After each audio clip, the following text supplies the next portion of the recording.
Objek wisata sejarah yang ada di Kota Bengkulu mulai ramai dikunjungi oleh para wisatawan di akhir pekan. Salah satunya yakni objek wisata sejarah Rumah Pengasingan Bung Karno.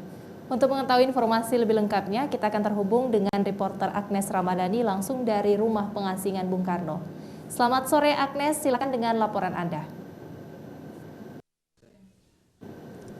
Ya, pemirsa, selama akhir pekan, antusias masyarakat dalam mengunjungi tempat wisata semakin ramai dikunjungi, termasuk di Kota Bengkulu.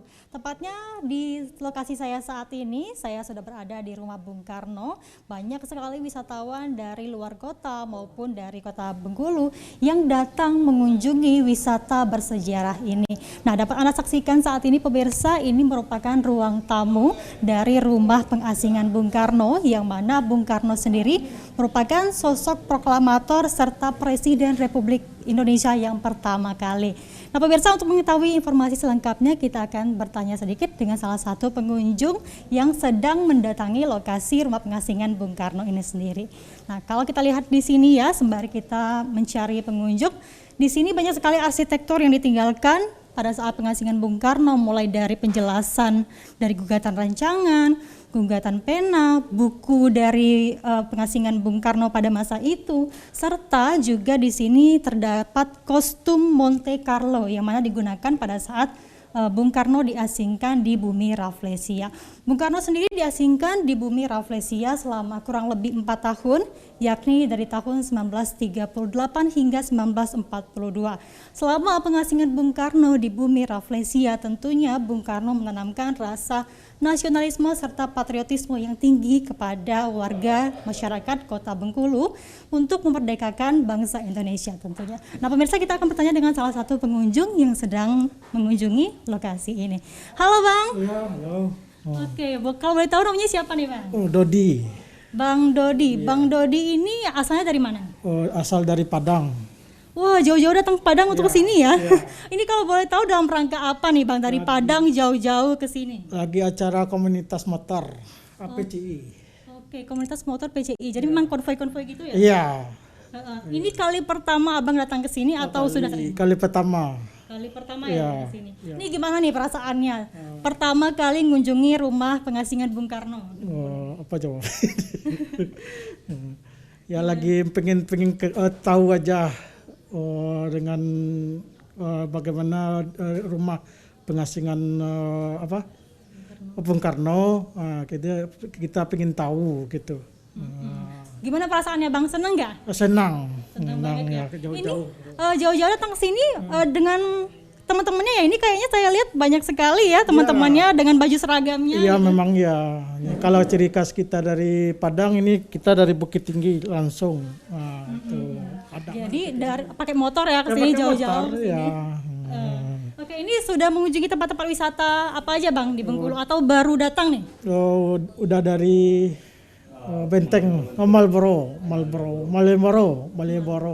Oke, sudah datang ke Marlboro juga, terus juga ke Rumah Bung Karno ya. Jadi rencananya memang hari ini untuk khusus untuk mengunjungi objek-objek wisata di Kota Bengkulu. Kita ke sini sambil menunggu waktu acara komunitas, sambil pergi lihat-lihat dulu objek wisata yang ada di Bengkulu ini. Oke, ini kalau boleh tahu, Abang sendiri tahu nggak sih sebenarnya sosok Bung Karno itu orang yang seperti apa? Apa bilang jelas? Oke, ini kalau boleh tahu bapaknya nih, boleh? Bapak siapa nih?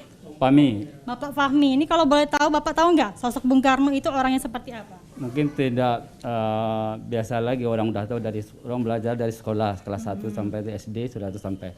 Tapi kita sebagai yang udah biasanya kita udah tahu dari dulu, Mas Soekarno adalah seorang bapak proklamator yang nasionalisme.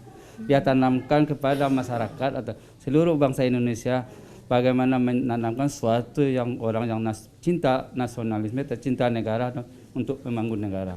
Iya. Nah, itulah kita ingin mengetahui latar belakang atau biografi dari Soekarno, bagaimana dia memimpin dari dulu. Orang negara luar tahu dengan Soekarno. Iya. Tapi kita sekarang ini ada pemimpin hanya beberapa periode.